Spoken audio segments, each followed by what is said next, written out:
ပဲပြောပါဒီမှာငါတယောက်တည်းထားခဲ့ခြင်းနဲ့ဆိုရင်ပြောပါ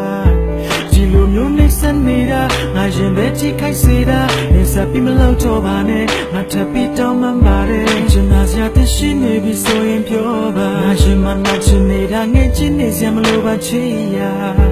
ဒီလိုမျိုးတွေ့နေတာခုတော့ဆုံးဖြတ်ပါကွာထားခဲ့လေချင်တတ်ပါတယ်မြင်ပြောဖို့စတဲ့ရပါတယ်ရှင်မို့ရှိ